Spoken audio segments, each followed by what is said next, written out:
Give me your perspective on DEI, and because based on what I heard earlier, I feel like you don't think I belong here. Oh, because really? Of Why? how I am a black man, and because of DEI, I'm not qualified enough Are you? to be here. Yes, I am. Okay, great, then you belong. But why do I have to prove that to you? You don't. You brought it up, I didn't.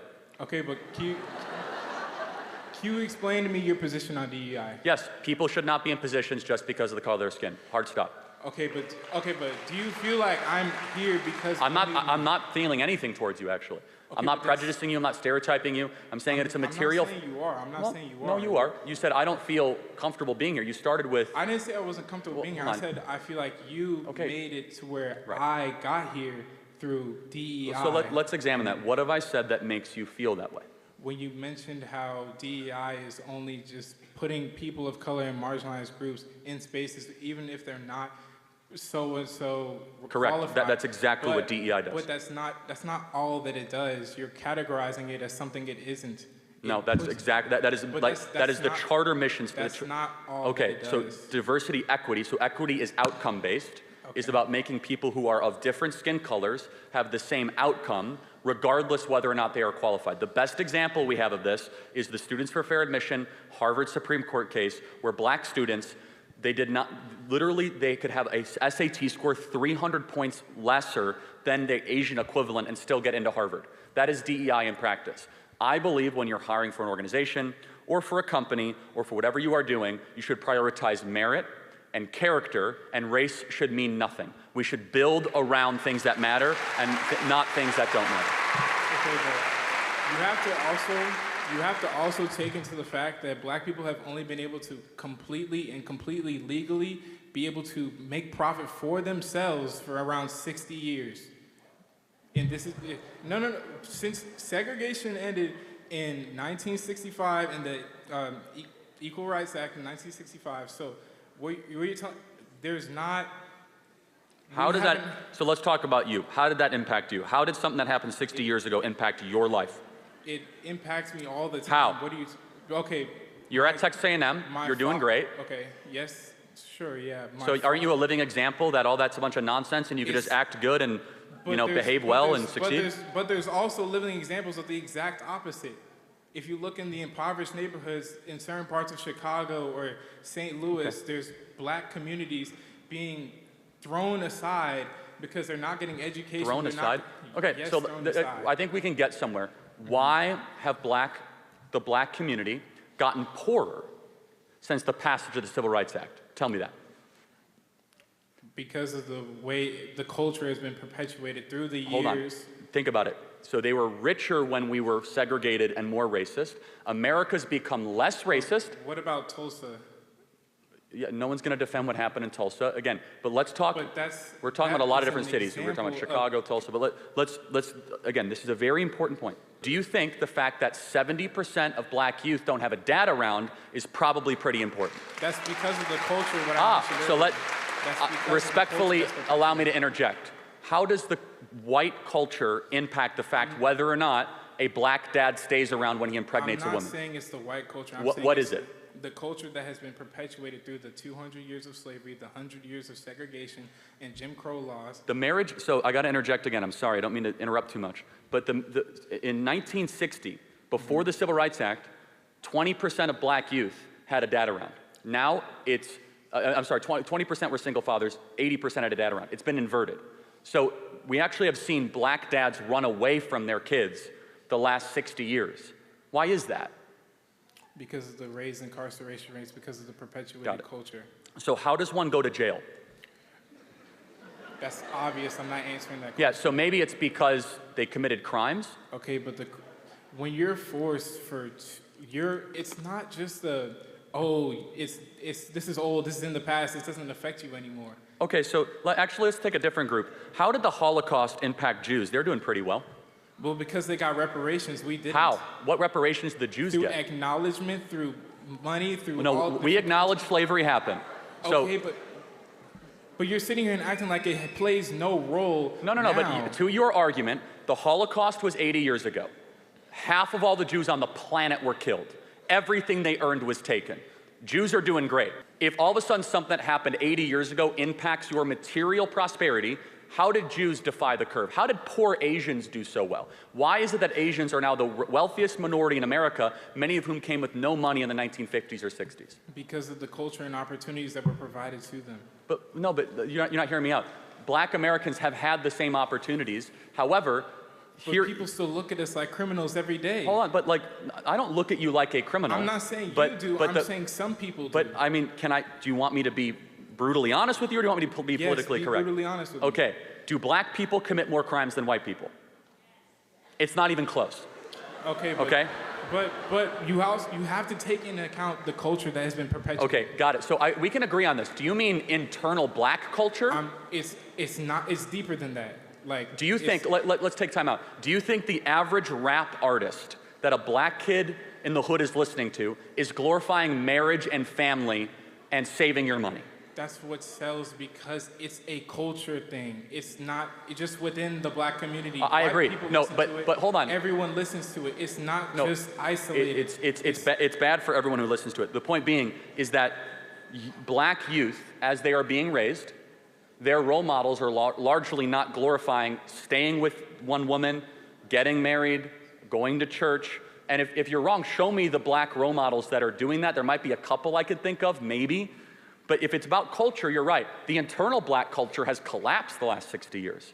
We're no longer elevating the family. We're no longer elevating staying with the person that you're with. So our contention here as conservatives is that the systemic racism stuff is a bunch of rubbish. Instead, it's systemic bad choices. Do you feel that systemic racism isn't real? Of course not. What can I do that you can't do? Name it. Okay. No, seriously. What can I do that you can't do? Fallacy. That's a slippery slope. No, it's not. I don't know why you're Very simple. No, because back in 1940, you would have been able to answer that question. Well, Charlie, there's a bathroom over there that I can't go to. There's a major league team. I can't walk into the grocery store and get the same looks that you do. I walked into Brookshire Brothers a couple of weeks ago when I was looked at like I was a criminal. That's an insanely hyper-paranoid way of living life. But that's not evidence, right? It's a real example. By the way, if I walk into a black neighborhood, I get bad looks too, okay? So I don't know what the contention is. Because of the way you treat our culture and the way you perpetuate hold on. The way we treat your culture, we have gone to such great calisthenics and ridiculous gymnastics to prove that we're not racist. In fact, it's the worst thing that you could be called in America. We had, during George Floyd 2020, we had hundreds of millions of dollars given to Black Lives Matter. I don't know where that money went. Did it improve material worth of black America? So, I mean, and we actually do know where it went, actually. And so, but going back to your main contention, when you practice DEI, because that was your main point, right? You are rewarding bad culture. You even acknowledge it. You are saying that someone should be there based on the color of their skin. We say skin color doesn't matter. If you want that position, work harder, study harder, and then you might be able to get that position. When we're forced into underfunded communities where schools are based off of property value, we can't. Well, actually, school choice is now the law of the land here in Texas, so that's not correct. Secondly, do you just expect a single-parent home to pick up and move into some rich neighborhood? Well, again, so let's go back to why are they the single-parent home? Because of the hundreds of years. Do you believe in the maxim or the belief that you should take responsibility for your decisions? It's not just one person's decisions. It's so much deeper than that. See, why are you trying to? That's where you and I have a different belief. You believe in this. It's not. It's a fact. No, it's a belief. Again, you have to tell me then, why do Jews do so well? Holocaust didn't impact their material worth. How did Asians do so well? And by the way, even more so, why are Hispanics getting so much wealthier? If we were so racist, why are Hispanics all of a sudden gaining income the last 20 years? There's something. It's a difference in culture.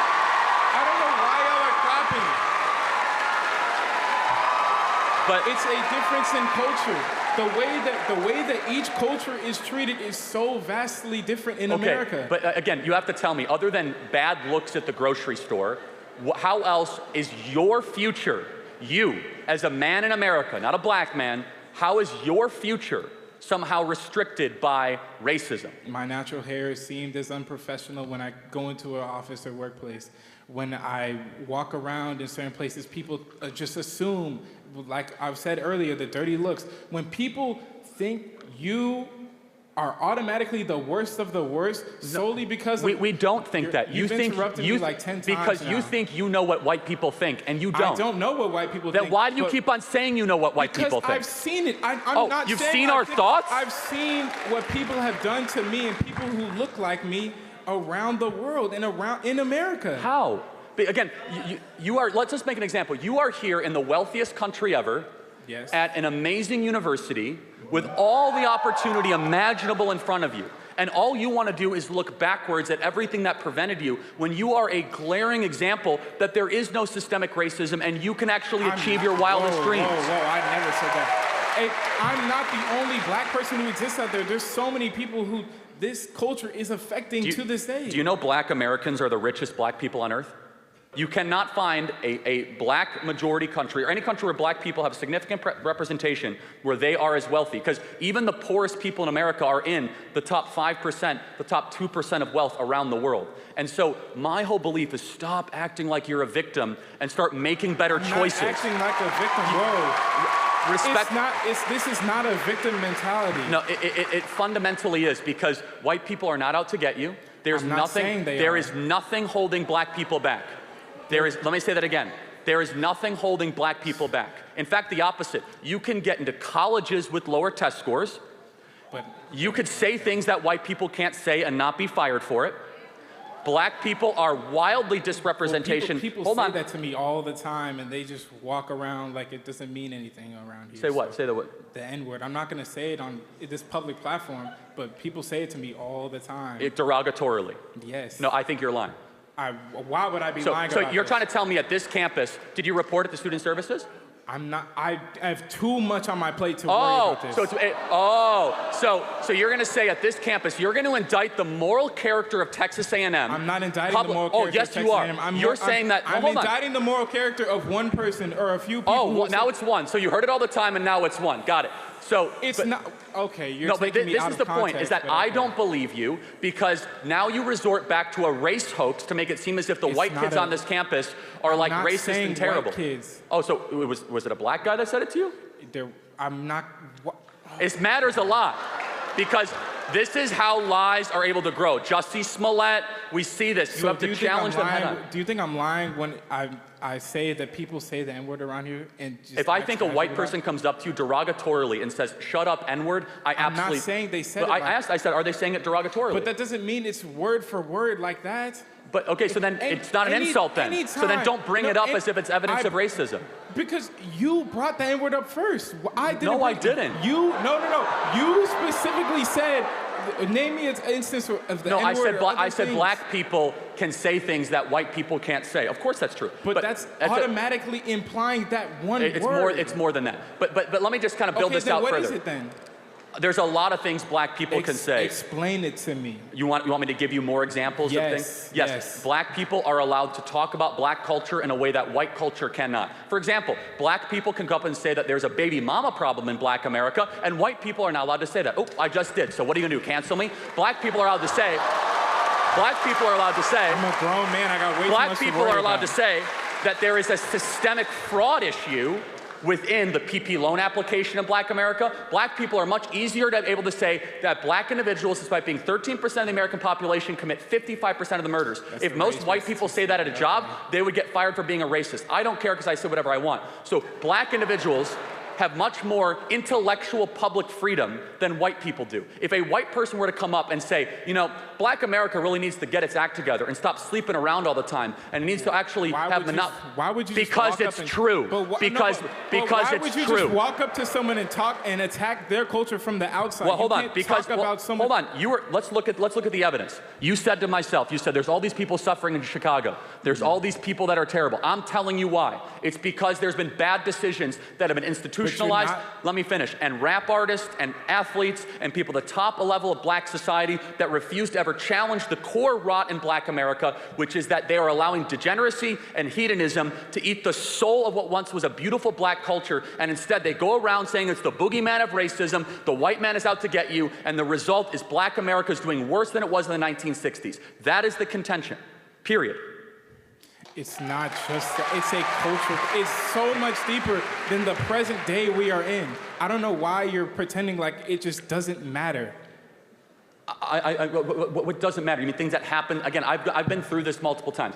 Let me just ask you but one. you're not listening to understand. No, you're listening to reply. No, I'm doing both actually, and so. Okay. But let me just ask one final question, right? Mm-hmm. Which is that you have your entire future ahead of you. Mm-hmm. When you are hired for a job, would you rather be hired because of your race or because of how qualified you are? It doesn't boil down to just that. That's what DEI is, man. No, it's not. Yes, it is. No, it's not. It is definitionally the hiring of people.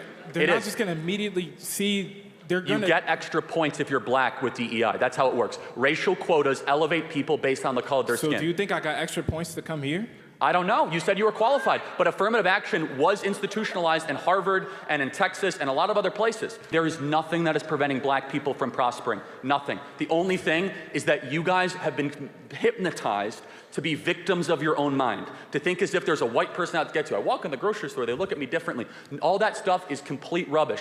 The thing that is preventing real life experiences. You're just denying my experience I just shared to you in front of all these people. If you think that, okay, let me just be very clear. I know. America has come really far if your best example of racism is getting bad looks in a grocery store. We have made incredible racial moral progress. That's only my experience. There are so many other people out there. But I'm happy to hear every example that they have. It boils down to this. We are not just a racist country, we are the least racist country ever to exist. We go out of our way not to be called the R word, to demonstrate that we aren't racist, to show to people that I have compassion for others and that I want to try to help people of different skin color. But at its fundamental core, I have to go back to this. I don't actually think skin color matters that much. I don't. I want a country that aims towards MLK's dream of one based on content of character and one on competency. I think the hyper-race obsession of this country is really bad. It's really bad for everybody involved, including black America. And I would just ask you, what would you do to improve the material well-being of black America? What is your solution? Education. Okay, we've spent trillions of dollars on education. It's not trillions. You need to fundamentally change the system of education because there's not enough funding. Teachers are not paid enough anywhere. Let's be honest. We need to seriously fix our education, especially when public school education comes from property taxes. When you're in a low-income neighborhood, you're not going to get high-income teachers. If you had to choose more money for education or more dads for black kids, what would you say? That goes hand in hand. Education goes into I agree. Family planning. That's why if we get more dads into homes, it starts solving the problem. No, education is what solves the problem. Well, hold on, but again, if you're just educating and there's not a dad at home reinforcing it, we've seen this play out. We see this in Chicago. In Baltimore, we've spent hundreds of billions of dollars in Baltimore, Chicago, Detroit. We have entire classes of kids that can't read at grade level. We have incredible examples of this, and it goes back to this. If you want to have a privileged life in America, very simple, start acting a certain way. Our belief system is that you come down to the most foundational family unit, and when that breaks down so severely, don't be shocked if that group, when it acts that way, stays in poverty over a longer period of time. Asians are incredibly loyally married. It's one of the reasons why Asian Americans do so well in this country. Hispanics do very well. White Americans increasingly are not doing as well. They also came here by choice too. My ancestors did not come here by choice, but so we don't have to go too far into that. We don't have to go into that. I want to get the next question. Again, you should be kissing the ground because you're right. You didn't come here by choice. But why are you telling me to? Hold on, I'm telling you right now. You should be kissing the ground with gratitude because you're right. You are not in Africa, and you should be thankful you're not in Africa, that you're in the United States of America. That's my end of contention. Thank you very much. I think that the anti-immigration rhetoric you have is not new. I think that you try to paint a picture of it being this current phenomenon that we're facing, but there's been rhetoric from your side for a long time, throughout the entirety of history. I mean, if we look at the immigration policies in the U.S., even though Chinese immigrants built the entire Western Railroad, there was still the Chinese Exclusion Act because they were providing insane value to the United States, but we still had these exclusion acts because of xenophobic attitudes. And so this is not a novel idea that immigrants are bad for the country. So I'm interested in why you think that all of a sudden we need to change the way the United States works. Well, first of all, immigration has gone in great influxes. We basically turned off all immigration in the 1940s and 50s. We had net zero immigration for almost 15 years. Most people don't even know that. So we had Ellis Island in the early 1900s, and then we turned on the guzzle of immigration. But let's be honest, for 40 years, we have tried this mass immigration project for the last 40 years. Has it worked? Are we a more connected country? Have middle-class wages kept up? Look at the material data. Has immigration enriched the well-being of the United States of America, especially the last 5 or 6 years? I would say, of course not, actually. We're more divided, we're more factious, and we see this in almost every European country as well. When you import a bunch of people that don't speak your language, that are from the third world, all of a sudden you have mass destabilization happening in your country. It's not a matter of being xenophobic. Instead, it's a matter of being patriotic to your own country and your own citizens. It's not about hating the foreigner, it's about loving the citizen. And your obligation is always to citizens first, not foreigners. Okay. So you don't think that the MAGA movement has led to xenophobic attitudes at all? I don't even know how to answer that. I mean, like... Why not? Well, because you have to first define what you mean by xenophobic attitudes. I mean, just like you said, I mean, we're living in a divided world. You don't think that comes from people being anti-immigration? No, I think it's the opposite. I think when you allow a bunch of people that aren't native-born Americans too quickly, with no checks, no background, no idea who they are, and flood them into your towns, definitionally, diversity is not a strength when it comes to local community ties. If you don't use it, I don't know that you're committed to finding its strength. Hold on, no, explain this to me. This is a good question. Yeah. What country has ever grown stronger the more divided it's been? None, but I'm not saying Yeah, that that's we the point. have to get more divided. No, via but diversity definitionally will divide you. Unity unifies you. You notice they never say unity is our strength, they say diversity is our strength. In fact, just so we are clear, there is nothing racist or xenophobic to say that you want your kids to be around people that speak English. There's nothing racist to say that. It actually means that you want to be able to communicate with your neighbor. There's nothing racist and xenophobic to say, for example, we don't want to import people from a far-off distant land that don't share Western values, that don't treat women the same, that don't have the same respect for freedom of speech. So what we see is the unraveling of the United States of America, because a country is again, just like undoubtedly, it is the people that inhabit it. So you have to be very careful what people you allow into your country. Sure, but I think that what you're talking about, this like mass shift in American culture, is like not happening. I think you're fear-mongering. And also, I think that the United States forever has been a mix of culture. I don't really know like where you can point to a time in the U.S. history that hasn't included immigrants in its culture. Again, from the 1920s and 1960s, we had very little immigration in this country, nearly 40 years. In fact, that is what largely led to us becoming a world superpower in the 1950s.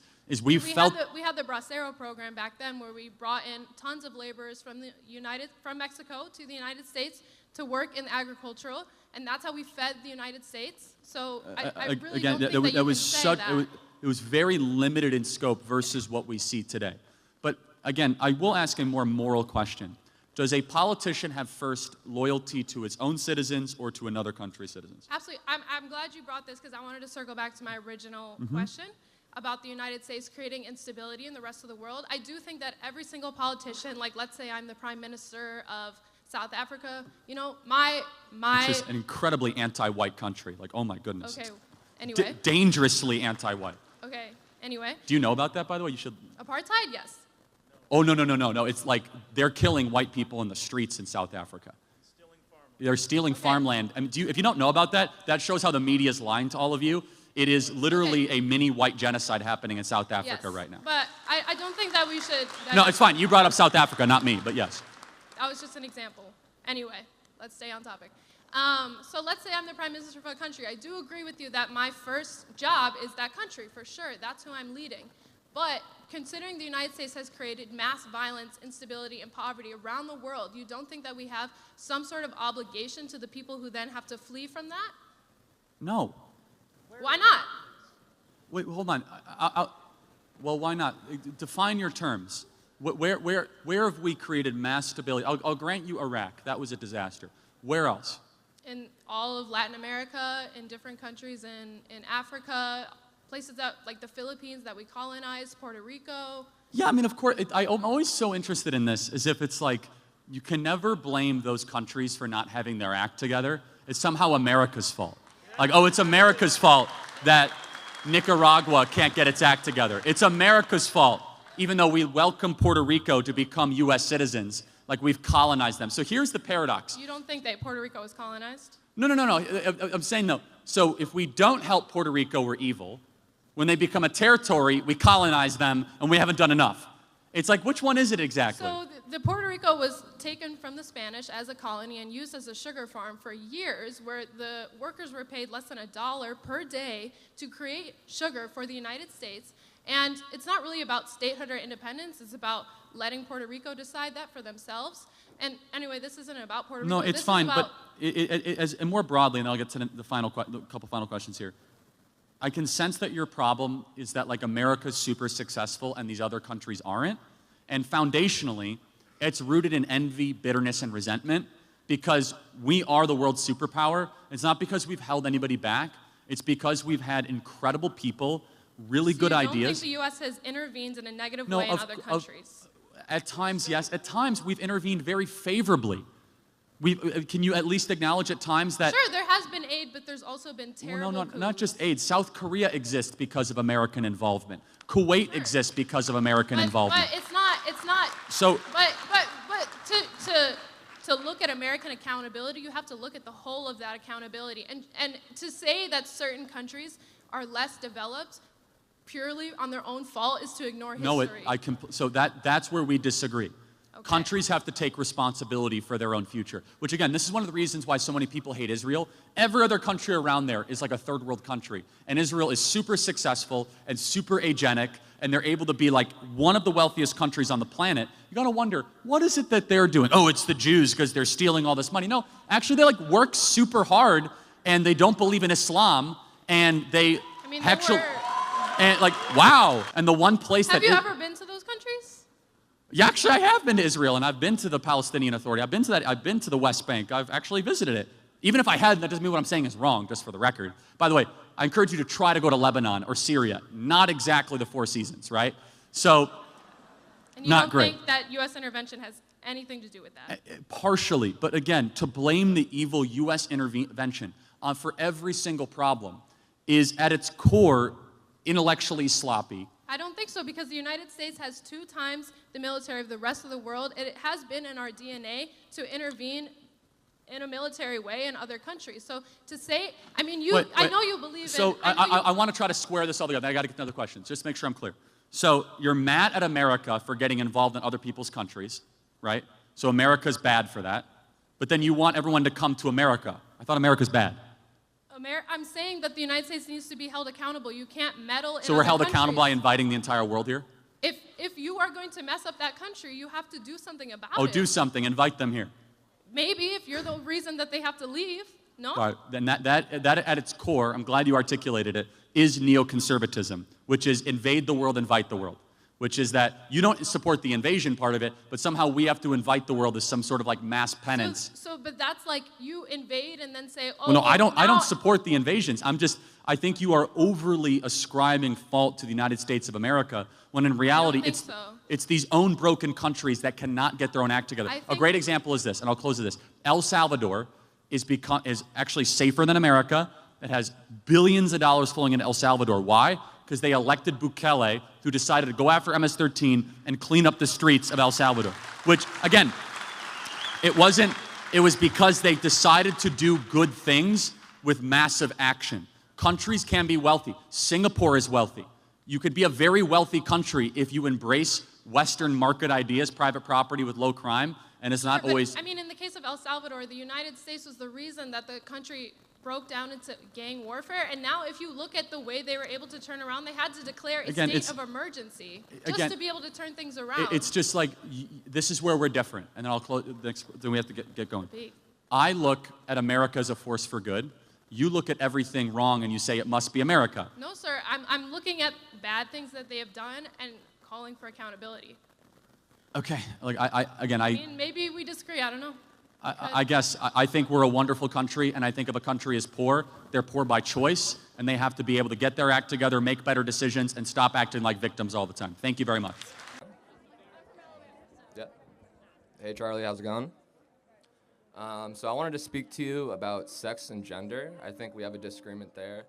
I feel like we can agree on sex, there are male, female, you're either born male, female, or in some cases, some instances, there's a case of intersex persons. But I think our disagreement lays with your interpretation or your take on gender and how it's directly linked to sex. And I just kind of want to see where, what's your thoughts on gender, or what's your take? Because I'm not quite sure. I'm not really caught up on what you've. Sure. So gender's a made-up concept. Do you know who made it up? Who made it up? A guy by the name of John Money in the 1960s. Well, and why did he make it up? No, I was going to say, wouldn't technically anything be a made-up concept? No, sex is not made up. You can look at sex. XX and XY chromosomes are not made up. A and a are not made up. Yeah, I agree with that. I think we're on the same page about that. So sex is observing. Gender is creating something new. Totally different. We observe nature. Gender is creating a new thing out of thin air that has no applicability to our discourse or dialogue. So there are 0 genders, 2 sexes, infinite personalities. We recognize that people have different personalities. We don't think you should get a different definition on the forms you fill out or how people talk to you, recognize you, or how you are treated. So when it comes to defining or looking at and seeing what or who is a man or a woman, it only refers to sex. Like if they have a sort of, is that Correct. correct? Yeah. And it's worked really well for all of humanity. We decided to screw it up the last 20 years. But what about with like societal implications with the way gender, with the way gender is expressed? You could, for example, you could have you could be a trans. Let me take this for example. If I was transgender, say I was born female, but with the way I present myself, if I shave my mustache. I shave my mustache, I dress like a male. When I'm walking down the street, you would think what would you think I am? What I think is irrelevant. You can disguise yourself to look something you are not. I can wear blackface. Do I become black? No, of course Oh, not. so wait, hold on. Then a man dresses like a woman, why does he become a woman? It's not that he becomes a woman, it's he's seen and he's But seen then why should as he be a woman. recognized as something that he's not? It's not that it's not that they need to be recognized. Oh, no, that's what it's all about. It's about recognizing a delusion. You can dress however you wish. You can act however you wish, but I'm not going to recognize your lie. In fact, you could get in trouble for mispronouncing in the state of California. We're teaching our kids you must pronoun correctly, and you actually have to certify the delusion. So again, I say if I wear blackface and I don't become black, why does a man who wear a dress become a woman? It's not. I feel like it's not up for someone. I feel like it's not up for you to decide. I think it's up for the individual, and I think the way they express themselves through either the way they express themselves through their through their apparel, through their attire. I think that's more indicative of Okay, how then society, let's play this out. If everyone can just choose however they want, should biological men who are born as a man be able to compete in female sports? I'm asking. No, I don't believe that biological men should be in Good. women's sports. And God bless you for saying that, because that's at. So here's another question: should biological men who identify as women be able to go into women's locker rooms? Can you repeat that one more time? Biological man, so he has a. Okay. And he says he's a woman. Should he be allowed to go into female locker rooms? I mean, no. We have on campus. We have all gender restrooms on campus where males and females are. I think that's a terrible idea, right? So, because male-female distinctions are critically important. It's how society is structured. Yeah, but we have these shared spaces, and there hasn't been any sort of issues, or I think the major consensus surrounding it is that people are actually enjoy the all gender bathrooms. Let's talk about locker rooms, though. Do you think women would enjoy undressing next to a fully unclothed man? No, I don't think so. I don't. Okay, so then we should prohibit that. So we agree. So, and then finally, do you think that a young 15-year-old here in California, a young boy who thinks he is a girl, should he be allowed to chop his off? Can you say that again from the start? Real quick. 15-year-old boy in California. He thinks he's transgender. Okay. Should he be allowed to go chop his parts off? Should he be allowed? I think that's a conversation for him and his medical and his doctor and his family. I mean, It's not my job to. Should 15-year-olds be allowed to get tattoos? Should 15-year-olds be allowed to get tattoos? No. So you could, but you can't get a tattoo. I mean, I think that's. I don't think that's really that comparative. Well, they're both irreversible, right? Actually, one matters a lot more for human flourishing than the other. No, I would definitely agree. It's a very, what's it called? It's a very life-altering process, and I think it requires a lot of time, and it requires a lot of time, and it shouldn't be something that should be just jumped into. I just think that's something for an individual and their family and their doctors to decide, and not for society or the state. Last question, most important question: what is a woman? A woman, you know it when you see it. You know, it's like if I look, she looks like a woman. She looks like a woman. She looks like a woman. She looks like a woman. It's the way you express yourself. So. Like, all these, it's the way you express yourself. So if you basically womanhood is a costume. I'm not saying that, no. No, it is. Yeah, if you're able to wear the right stuff and just assume the identity, you can appropriate womanhood. Is that correct? No. Okay, is Caitlyn Jenner a woman? Yes. Why? Why is she a woman? What chromosomes does Caitlyn Jenner have? I mean, I think her chromosomes don't have to deal with her gender. Like, I think that's where the disagreement lies, is that Yeah, again, so this is where you are playing into this narrative that gender exists. We reject that paradigm completely because gender has led us to this place that your own personal self-expression matters to your core identity. And again, that means nothing. Infinite personalities, no genders, two sexes. And we must live in reality, not in the delusions of the heads of people that want us to accommodate their fantasy. Thank you very much for your time. It's all right if you have an opinion. I'm saying it's not all right if you don't understand how the female reproductive system works. Let's pop quiz. When does heartbeats begin for babies in utero? Have you ever eaten an egg before? Yes or no? Have you ever eaten an egg before? Scrambled, yeah. Okay, so would that be you scrambled a full chicken? Well, hold on. You understand that it takes an egg to be fertilized? Right, uh-huh. Yeah, but uh-huh. Your point, the whole point you're making is that a baby... Since we're doing pop quiz on, like, human development, so when exactly do heart waves begin in utero? You know that, but you don't know the four Hold on, cycles. no, so tell me when heartbeat... I don't know. Okay, you don't know. No. So wait, hold on. So you're trying to say I know more about the woman reproductive system than you do? I am a woman, so yes. Yes, okay, well, but the point being is we could both go back and forth of, like, independent trivial facts when it comes to the woman's reproductive system. But here's something we all know, because God wrote this on the human heart of every individual, as it says in the book of Romans. We know deep down it's wrong to murder a baby. You're not murdering a baby. It's not a baby. Okay, well, let's play this out. What is it then? It is an embryo, which is not a baby. Well, okay, so it's a fertilized embryo. Correct, which is not a baby. So at what point does it become a baby? When it is born. Oh. I don't agree with abortions up to full-term abortions. Well, hold on, but you said it becomes a baby when it's born. Yes. Then why would you have abortion limits before it's born? I thought it's just an embryo. So embryo rights? No, the embryo rights aren't a thing. But then where would you draw a line for abortion then, and why, and under what moral standard? There are medical reasons not No, to have an abortion no, for that's full not the term. question. That's not the Yes, it is. question. You just asked me why would I not have an abortion full term for medical reasons. Okay, so at 29 weeks, the baby is nearly fully developed, can recognize the mother's voice, has a heartbeat, has brain waves. Is it okay to abort that baby? It's not okay, but you're going to say it's okay to have an abortion then. I don't understand what you're trying to say. It's not okay to have an abortion ever? How Correct. about 3 Yes. weeks in? Correct. No Right. abortion. Correct. Why? Well, because your life started at conception. It did not, though. It did not. Well, hold on. So let's play this out. So who are you as an individual? From your skin color to your eye color to your likes, your dislikes, from your temperament to your everything. I am not an embryo. I'm a person. Hold on a second. But it started with something called deoxyribonucleic acid.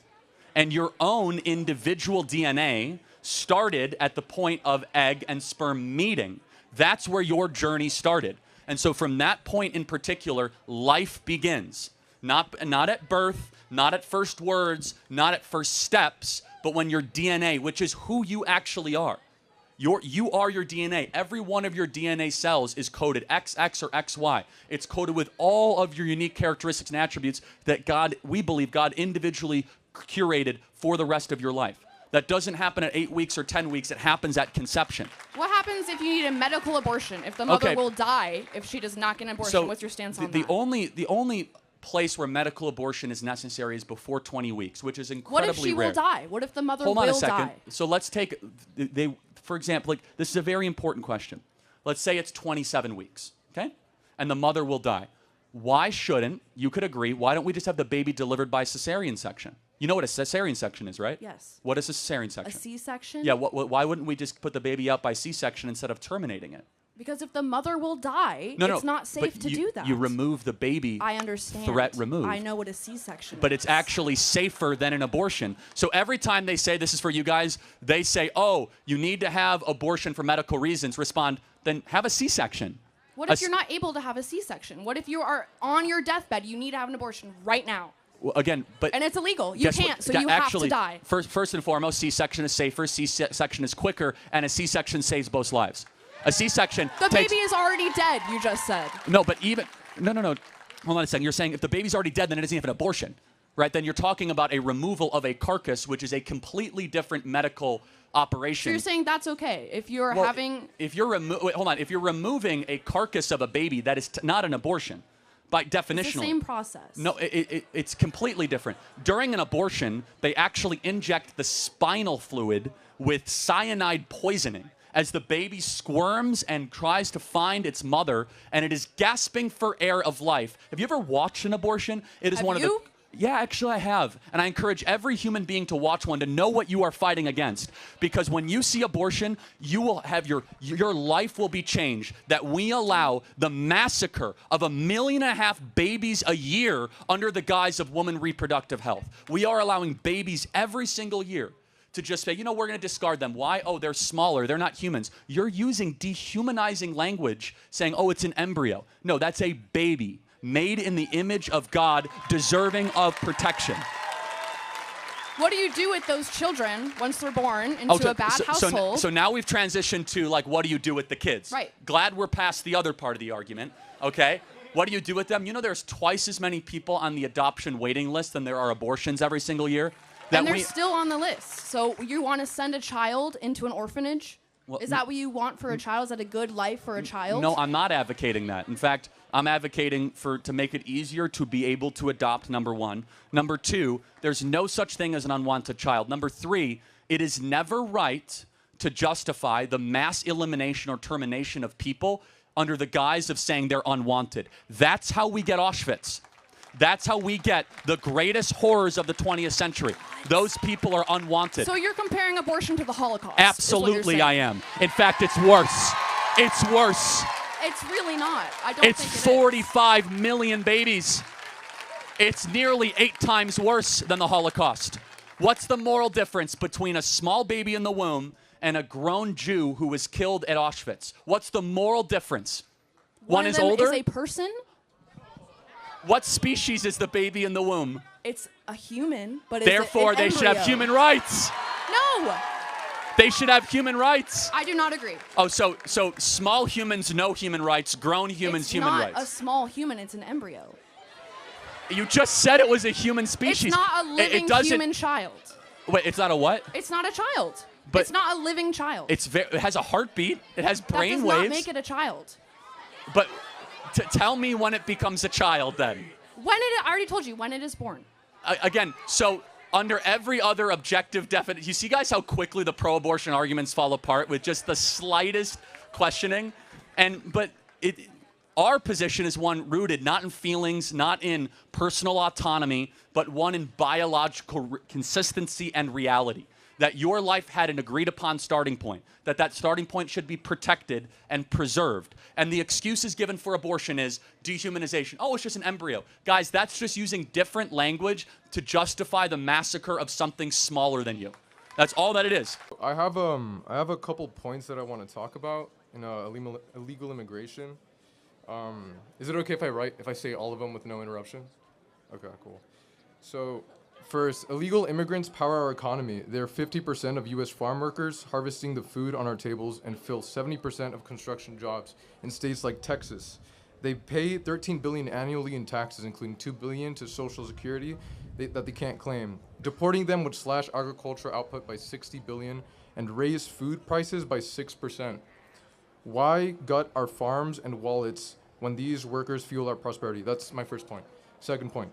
They strengthen our communities with lower crime rates. So in Texas, undocumented immigrants have a 26% lower homicide conviction rates. So, which is 2.2 per 100,000 versus 3 for native-born citizens. Nationally, immigrants are incarcerated at half the rate of native-born, where it's 0.85% versus 1.71%. That's according to Bureau of Justice Statistics from 2019. So if safety is your goal, why deport people who make our streets safer? This is my third point. Mass deportation tears apart American families. Over 4.4 million U.S. citizens, children have an undocumented parent. And in Texas, 1 in 7 kids lives in a mixed status household. Okay, this is my fourth point. Deportation is a fiscal nightmare. Removing 11 million people would cost $315 to $400 billion. More than the entire Homeland Security budget, and shrink our GDP by 1.7 trillion over 10 years. And this is my last point. Our immigration system is broken, pushing people to cross illegally. Visa waits Mexicans can exceed 20 years, and the asylum blockage is 1.3 million cases, with hearings 4 to 6 years out. Okay. You done? That's pretty much it. Yeah. All right, so without looking at the phone, look at me. What Sure. should the penalty be for breaking into America? I think there should be a system where it's more merit-based. So if this No, person penalty. So what is the penalty? So what should happen it's a to you? felony. It's not a felony. It's a No, misdemeanor. it is. So That's not true. It's 8 it- U.S.C. it's a 1312. You can misdemeanor. look it up right now. It's a felony if it's done twice. If you try to it's cross not the border, correct. that is correct. That is not correct. I googled it, dude. To illegally go across the southern border with the well intent to come into harbor yourself into the interior of the United States is a violation of 8 U.S.C. 1312, Okay. which is a felony in the federal criminal code. Now, it can be enforced as a misdemeanor, or it can Yeah. be upwards to 5 years in prison. Now, I want to know, since it's a felony, law in the Sure. books, 8 U.S.C. 1312, Yeah. what should the penalty be? Well, in my opinion, these kinds of laws are usually they're what do you call it? They're sorry. Usually the sorry. Wait, sorry. Can I check my phone real quick? I apologize. Can you repeat the question? Sorry.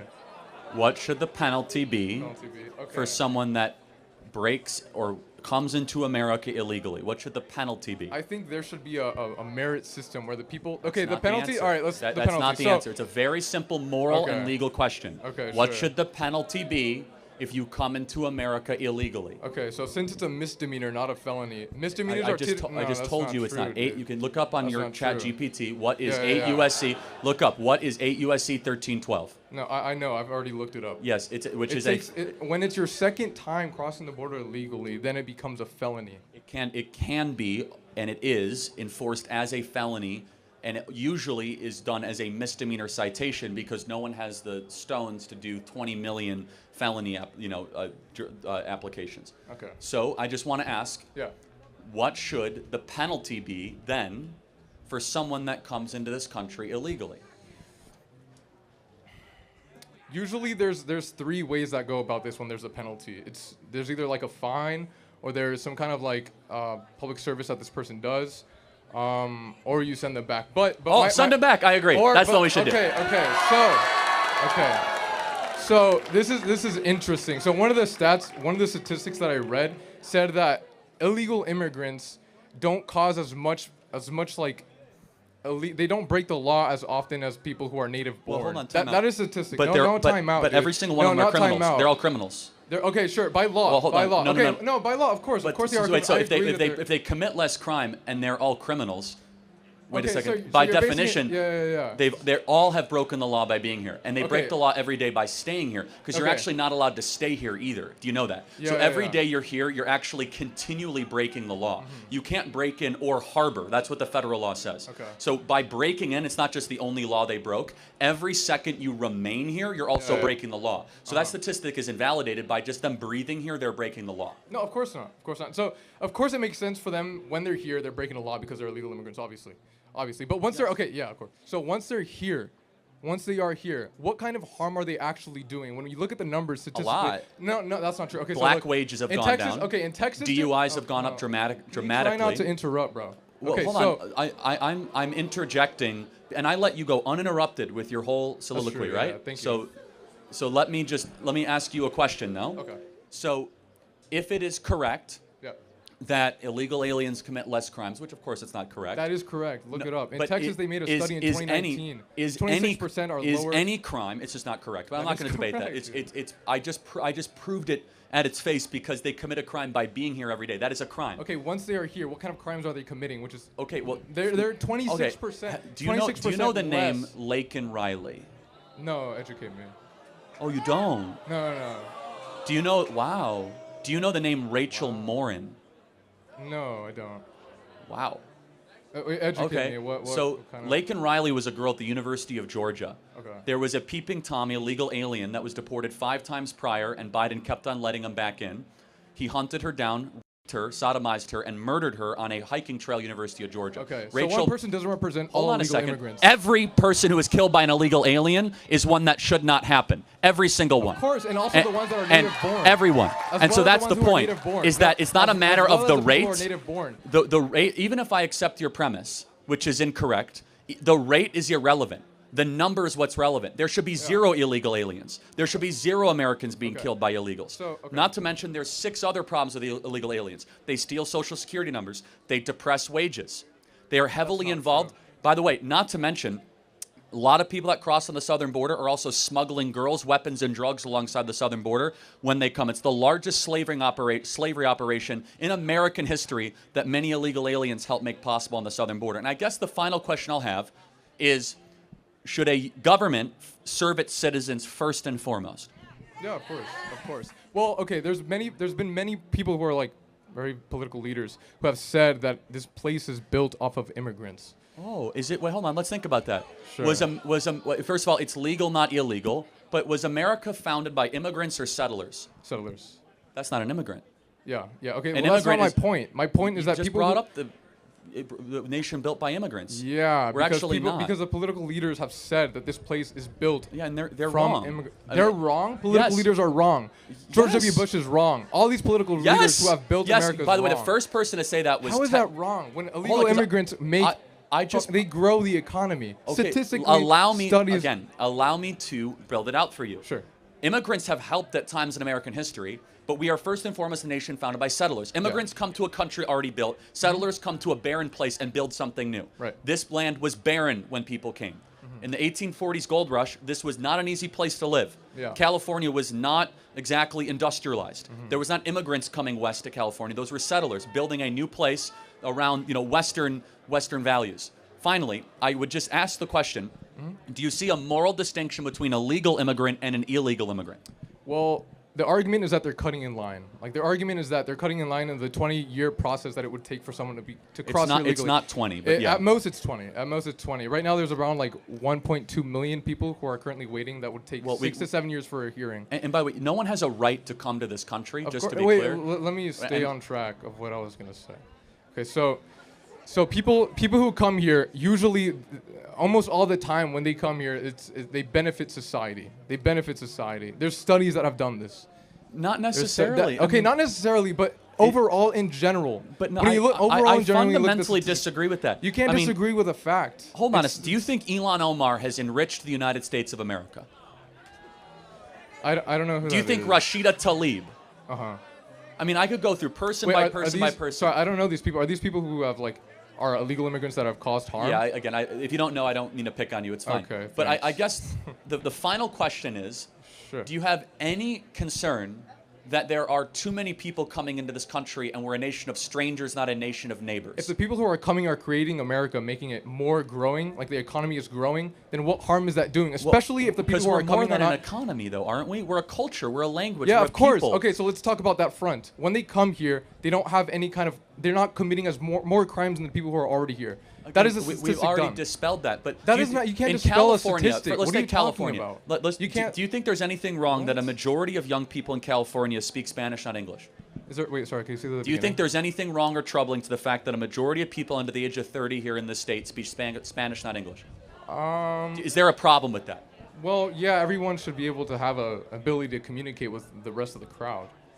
So I don't know what the big issue of that. See, I think it's a huge problem when we have a nation where you can't communicate Sure. with your fellow Okay. neighbor. Simple solution. Teach them how to speak English. What is your Yeah, point? and our schools don't do that actually. And also, how about a better solution? Yeah. Don't import a bunch of people that don't speak English. You mean importing people who actually grow the economy? Well, who again, don't. reject. What? I reject your premise.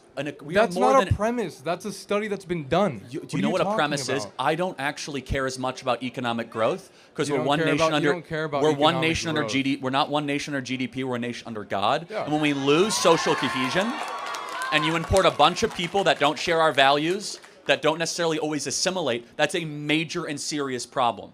And we are a people first and foremost with a creed, and that creed is falling apart. Mass migration has not helped that creed. Yes, they might buy more trinkets. They might help depress wages. Mass migration, of course, can Right, help. all the- good things, all great hold things on. for America They, that needs. well, they help major corporations, but you know what they also do? They keep down the wages of working people. If you are a plumber, yes, of course. If you think about it, if you're a plumber, electrician, or a welder, and you have to compete against someone from Nicaragua who's willing to do it for $5 less an hour, Yeah. that depresses the wages of the American citizen. Right.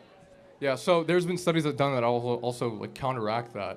Illegal immigrants. Well, let's only use co- our reason. Illegal. then. No, Hold on, let's no, use let's our look reason. our studies. Let's how use about, our how about reason. statistics? How about our reason? So we've had mass migration for 20 years. Have wages gone up? I don't know. No, they haven't actually. No, So okay. forget your studies. For 10 years Forget we've your had studies. for 10 years we've had 30 million people come into America.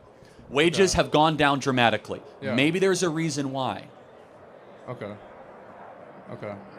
So what I encourage you to do, just because there's a study that confirms, you should use your reason and look actually at self-evident truths. Be like, huh, does that make sense? Can you name a... Statistics are self-evident. Well, truths. not always. Statistics are Not very always? misleading. Yes, like for example, I could say, did you know that 600 people a year die because of seatbelts? Well, that's a misleading statistic because over 100,000 lives are saved by seatbelts. That's an incomplete statistic. Wait, okay, so where's the so that's a gray area. So where's the gray area where people are talking about where 26% of illegal immigrants who come here commit less crimes than native born? Okay, we have how many times have we been over this? That's just not correct. Well, It's that not is true. correct. That is correct. Every single crime. It This doesn't is matter about This is the a study rate. that was done in Texas, the most diverse, Again. second most diverse state. Every crime an illegal commits is one that should never have happened. It is Okay. a period. Yeah, of course, they of should course. not be here. So I I don't agree. care about the rate. The rate is irrelevant. So let me just ask one final The rate question. is relevant. Someone broke into the country and cut in line. What should happen to them? Well, they're given. Ideally, there's a system. Ideally, there's a system that's merit-based where these people then become part of the citizen. Like they become a legal citizen. Yeah, I mean, we have clarity but not agreement. I say deport them all back to their country of I don't origin think and that's put not Americans that's first. That's not an appropriate solution. When well, the no. American people voted for it, and Most it is appropriate. People, it isn't appropriate because most of the people that do come here illegally contribute positively to Again, society. they- Not again, they are- dude. Statistically, I have everything been backs through- this. You're not Everything listening to backs anything it. I'm saying, and that's fine. They take jobs from Americans, they depress wages, they steal Social Security numbers, they commit a crime every single day that they're here, they flood our public schools, they flood our social services, they flood our hospitals, they are a burden on the taxpayer. They should go back and make their own country great again and apply and become a legal immigrant if they want to live here. Thank you very much. Thank you.